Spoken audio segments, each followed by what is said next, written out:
আসসালামু আলাইকুম ওয়া রাহমাতুল্লাহি ওয়া বারাকাতুহু। নাহমাদুহু ওয়া নাস্তাঈনুহু ওয়া নাস্তাগফিরুহু ওয়া নাউযু বিল্লাহি মিন শুরুরি আনফুসিনা। মান ইয়াহদিহিল্লাহু ফালা মুদিল্লা লাহু ওয়া মান ইউদ্লিলহু ফালা হাদিয়া লাহু। ونشهد أن لا إله إلا الله وحده لا شريك له ونشهد أن محمدا عبده ورسوله. وقال تعالى في شأن حبيب إن الله وملائكته يصلون على النبي يا أيها الذين آمنوا صلوا عليه وسلموا تسليما. اللهم صل على سيدنا مولانا محمد وعلى آل سيدنا بشيرنا محمد. اللهم صل على سيدنا مولانا وعلى آل سيدنا بشيرنا محمد. আরব দেশের মা আমিনার কোলে নবী জন্মিলেন, কুদরতের ওই কামেন্দারা ভাবে নবী আসিলেন। আল্লাহুম্মা সাল্লি আলা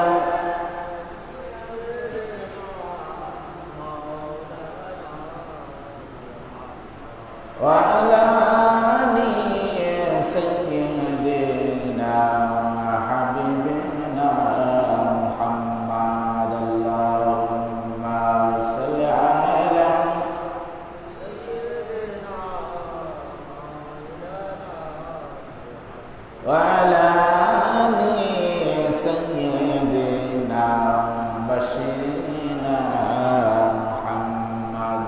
بلغ العلا بكماله كشف الدجى بجماله حسنت جميع خصاله صلوا عليه وآله سلموا يا كربا صل على صدر الآمين مصطفى ما زل رحمة للعالمين. الصلاة والسلام عليك يا رسول الله. الصلاة والسلام عليك يا حبيب الله. الصلاة والسلام عليك يا شافع المذنبين. الصلاة والسلام عليك يا رحمة للعالمين. সম্মানিত উপস্থিতি,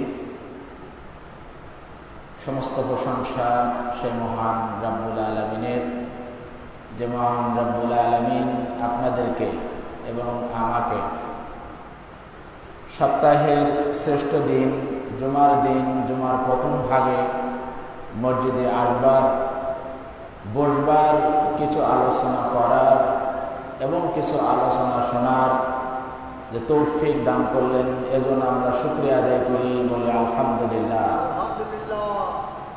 সম্মানিত উপস্থিতি,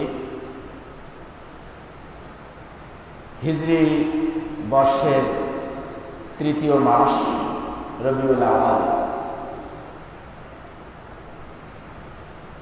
অধিকাংশ আলেমগণের মতে রমজানের পরেই হচ্ছে রবিউল আউয়ালের মর্যাদা। রমজানের মর্যাদা হচ্ছে কুরআন নাজিল হয়েছে এজন্য, আর রবিউল আওয়ালের মর্যাদা হচ্ছে, সাউন্ড কি বেশি হয়ে গেছে? সাউন্ড কি বেশি, সাউন্ড কম। আর রবিউল আওয়ালের মর্যাদা হচ্ছে নবী করিম সাল্লাল্লাহু আলাইহি সাল্লামের এ মাসে জন্মের কারণ।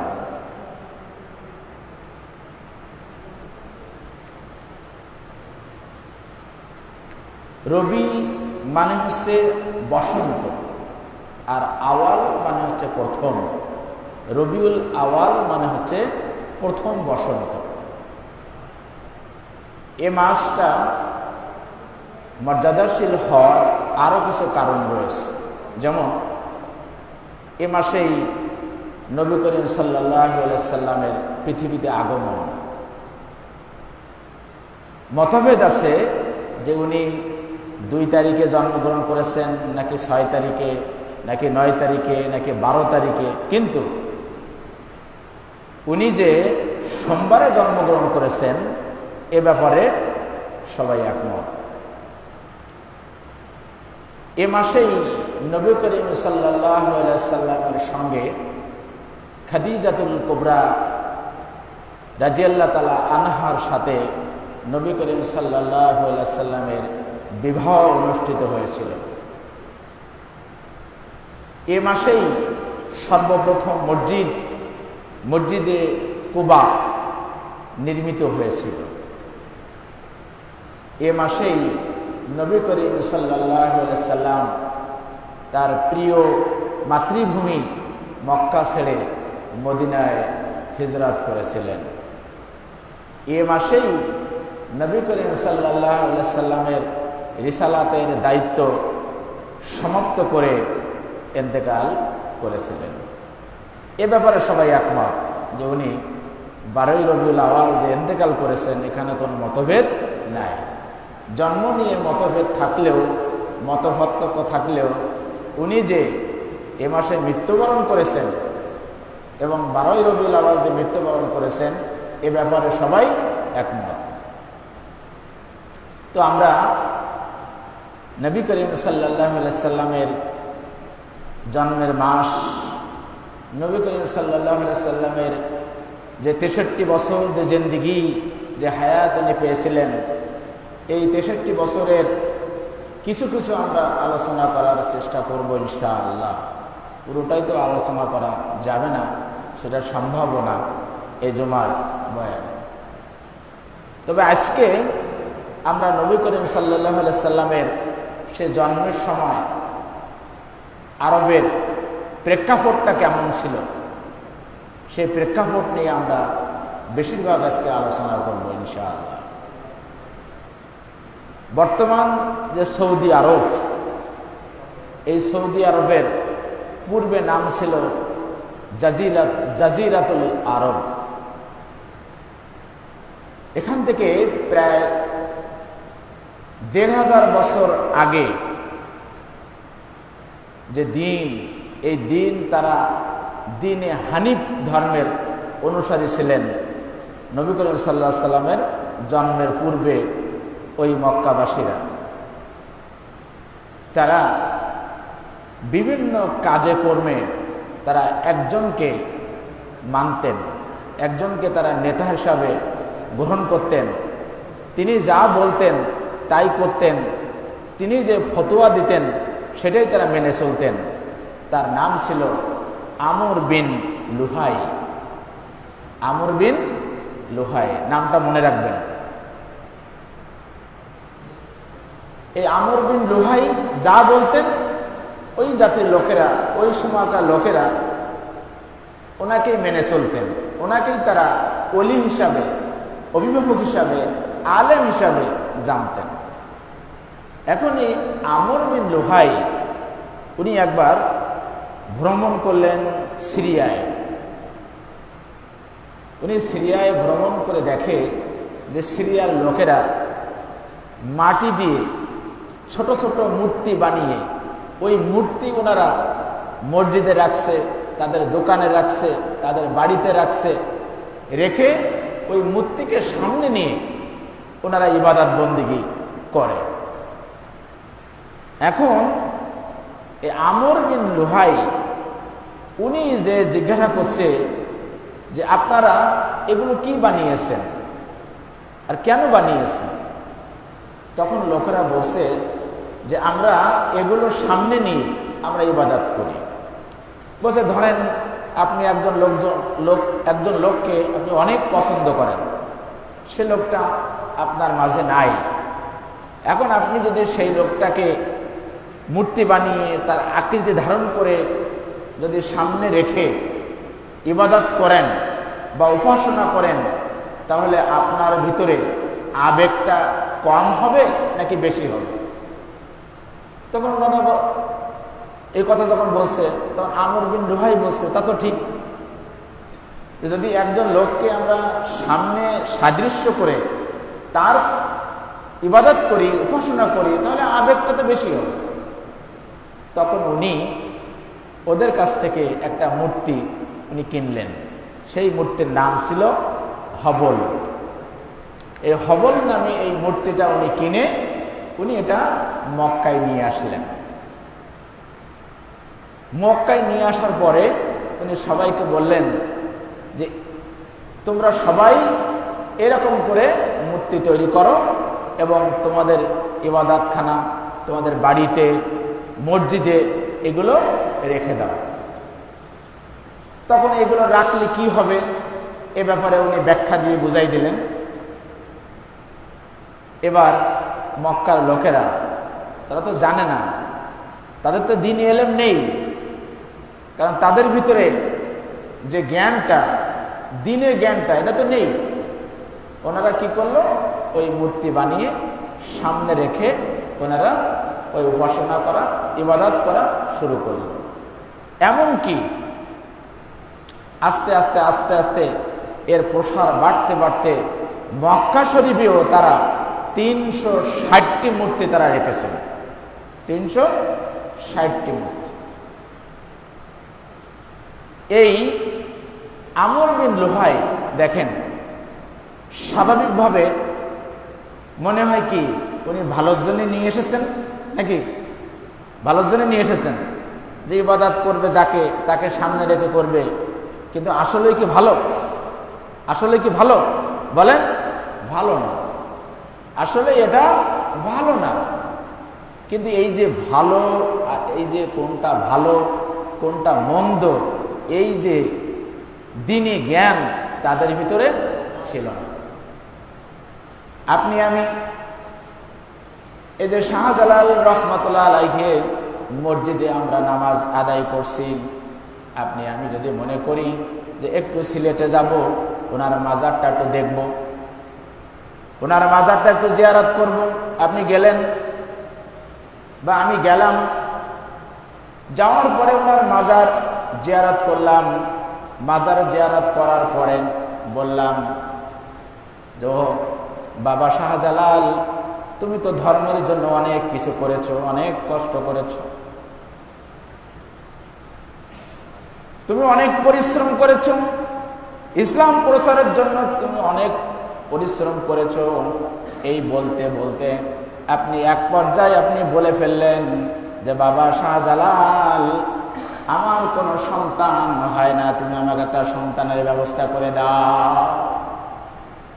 কি হলো তাহলে? আপনি এতক্ষণ অনেক ভালো ভালো বলছেন, কিন্তু আপনি আপনার এই দ্বীনে জ্ঞান না থাকার কারণে, ধর্মীয় ইলম না থাকার কারণে, কোরআনের জ্ঞান না থাকার কারণে, হাদিসের জ্ঞান না থাকার কারণে আপনি কিন্তু মনের অজান্তে, মানে অনিচ্ছাকৃত শর্তে শিরক করে ফেললেন, আল্লাহর সমকক্ষ বানিয়ে ফেললেন। ঠিক ওই মক্কার লোকেরা তারা ওরকম শিরকে লিপ্ত হয়ে গিয়েছিল। আর এরও একটা কারণ ছিল, কারণ ঈসা আলাইহিস সালামের পর থেকে আল্লাহ রাব্বুল আলামিন এই পৃথিবীতে আর কোনো নবী রাসূল বা কোনো পথ প্রদর্শক পাঠাননি। অথচ আল্লাহ রাব্বুল আলামিন আদম আলাইহিস সালাম থেকে শুরু করে ঈসা আলাইহিস সালাম পর্যন্ত একটা মুহূর্তের জন্য উনি কোনো সময় এই পৃথিবীতে নবী শূন্য বা রাসূল শূন্য রাখেননি। সেই সময়কার গোত্রে গোত্রে, গ্রামে গ্রামে, এমনকি বাড়িতে বাড়িতে বাড়িতেও নবী ছিল, ভাই ভাই নবী ছিল, শ্বশুর জামাই নবী ছিল, ভাতিজা চাচা ভাতিজা নবী ছিল, অসংখ্য নবী ছিল।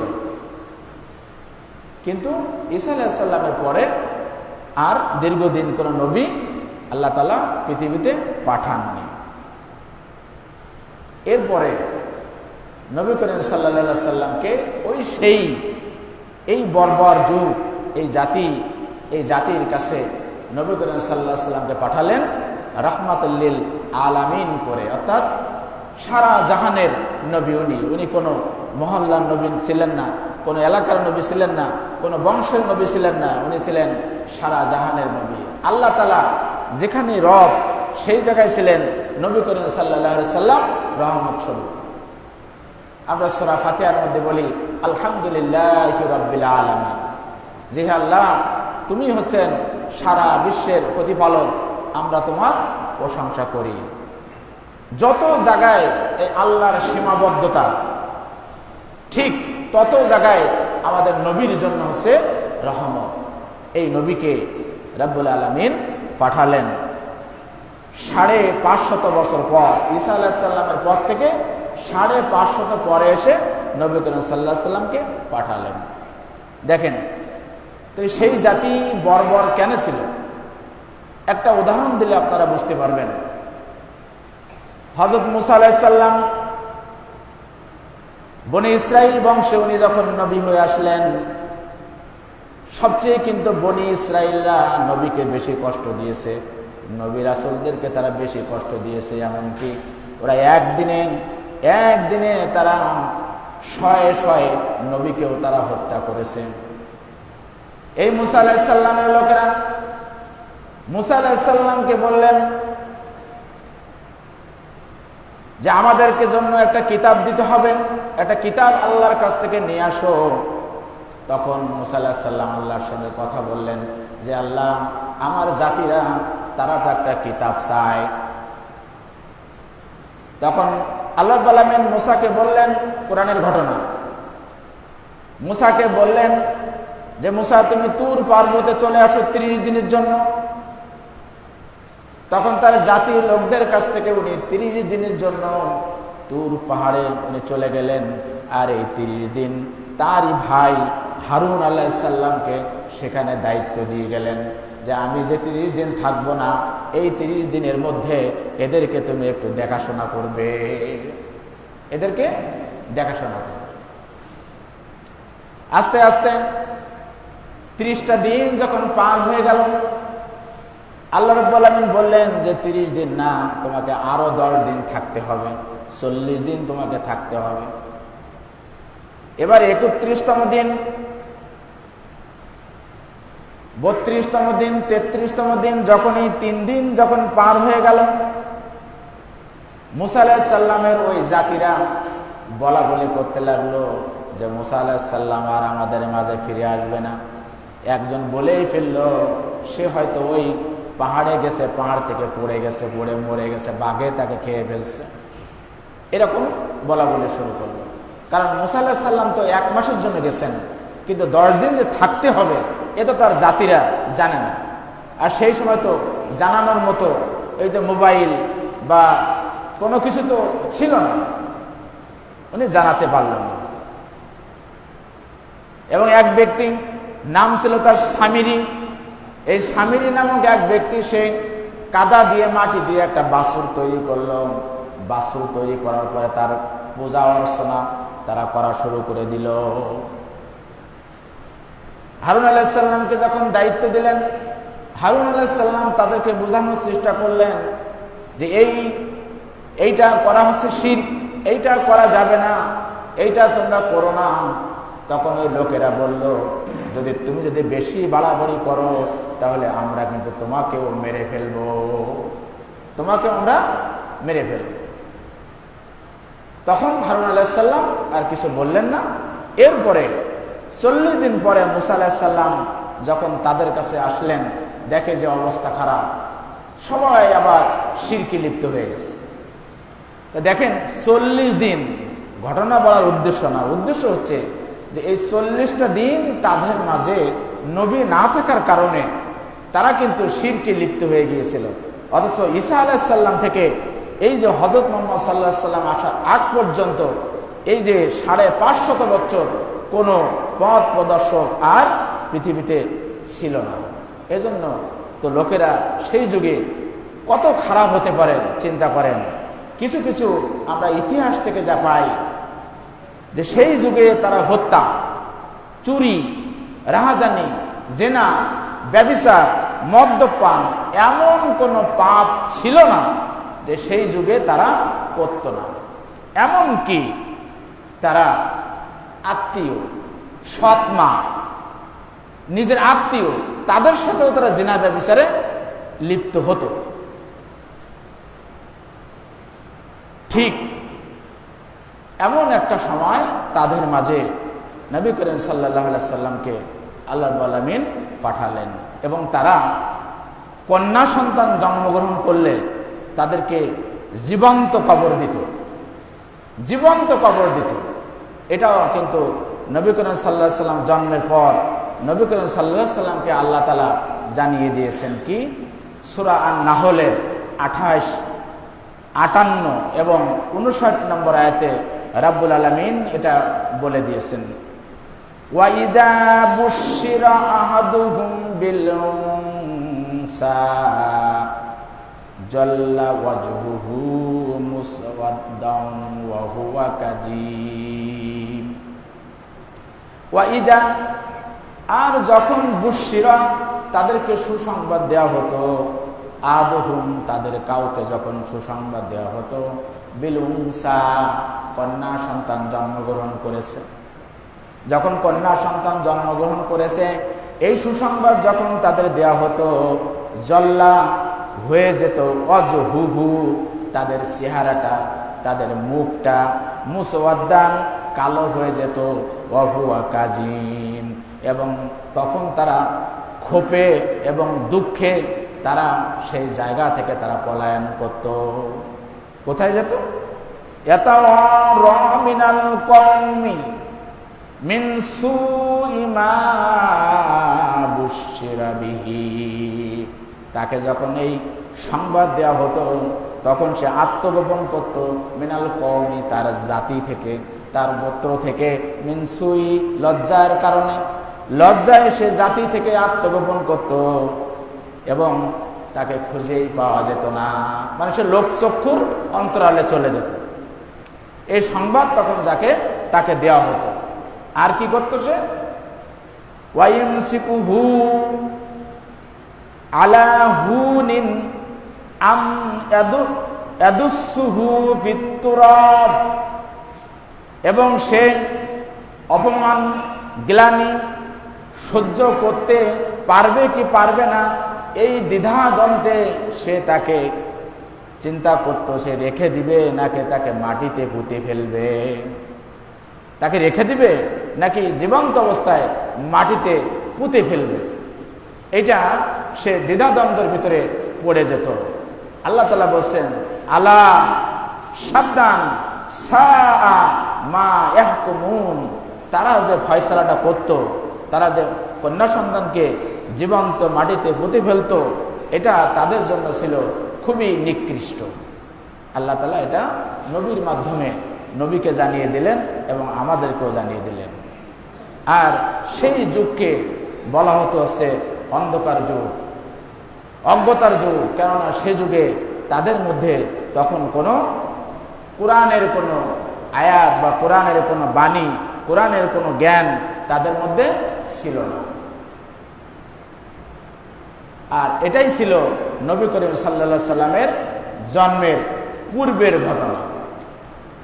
এবং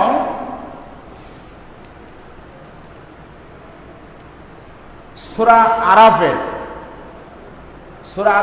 28 নম্বর আয়াতে রাব্বুল আলামিন আরো বলছেন যে ওয়াইজা ফাআলু ফাহিশাতান ক্বালু ওয়াজাদনা আলাইহা আবাআনা ওয়াল্লাহু আমারানা বিহা।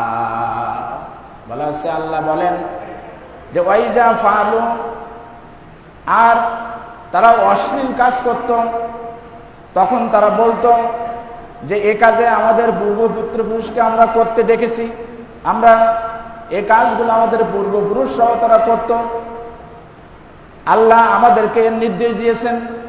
তারা বলতো এই যে হত্যা, রাহাজানি, মারামারি, কন্যা সন্তানকে জীবন্ত কবর দেওয়া, বলতে এগুলো আমাদের পূর্বপুরুষরাও করত এবং আল্লাহ তাআলা আমাদেরকে করতে এটা নির্দেশ দিয়েছেন। তারা বলতো।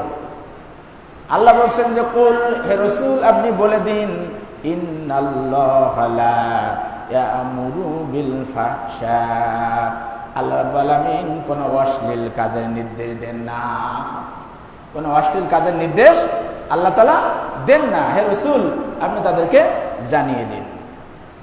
সহিহ বুখারীর 5127 নম্বর আয়াতে হযরত আয়েশা সিদ্দিকা রাদিয়াল্লাহু তাআলা আনহা হতে বর্ণিত যে সেই যুগে বিবাহ পদ্ধতি, এটা 4টা নিয়ম ছিল তাদের মধ্যে। সেই যুগে 4 ধরনের বিবাহ পদ্ধতি তাদের মধ্যে ছিল। তার মধ্যে একটা হচ্ছে এই যে বর্তমান আমাদের সমাজে যেটা প্রচলিত আছে, যে অভিভাবকের মাধ্যমে প্রস্তাব দেওয়া হয়, অভিভাবকরা মেনে নেয়, তারপর হচ্ছে বিবাহ হয়।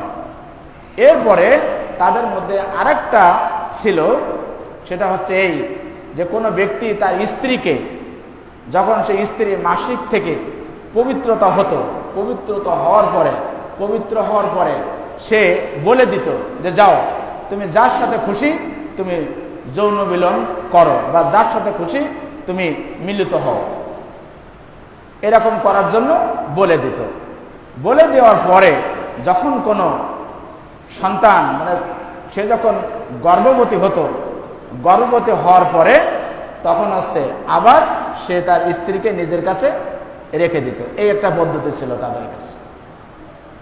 আর 3 নম্বর ছিল যে তারা এরকম নারীদেরকে ছেড়ে দিত, দেওয়ার পরে যে 10 জনের কম বা 10 জনের সাথে তারা মিলিত হতো।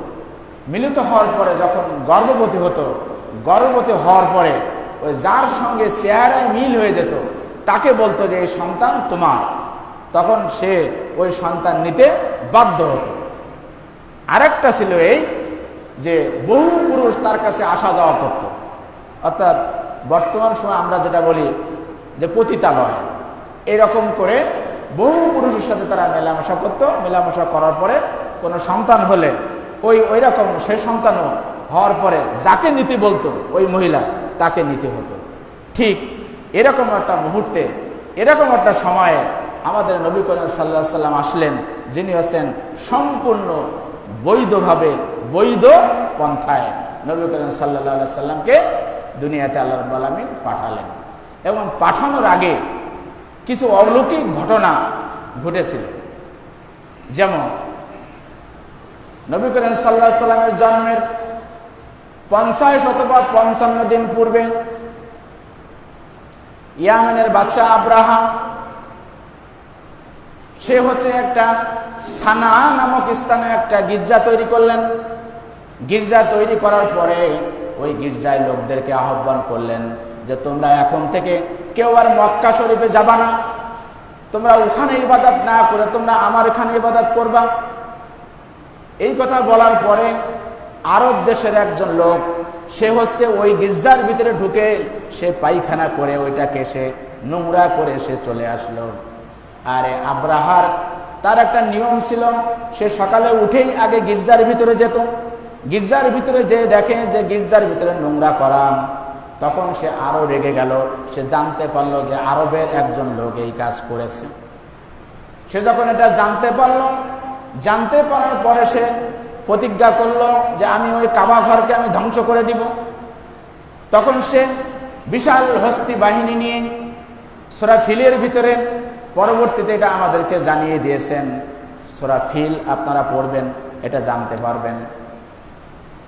13টা হস্তি বাহিনী, তার ভিতরে 13টা বড় বড় হাতি ছিল এবং লোক লস্কর অনেক ছিল। এদেরকে নিয়ে যখন মক্কা শরীফে আসলো, আসার পরে ওরা একটা জায়গায় তারা যখন অবস্থান করলো, অবস্থান করার পরে তাদেরকে খিদা লাগছে, তাদের খাবার নাই।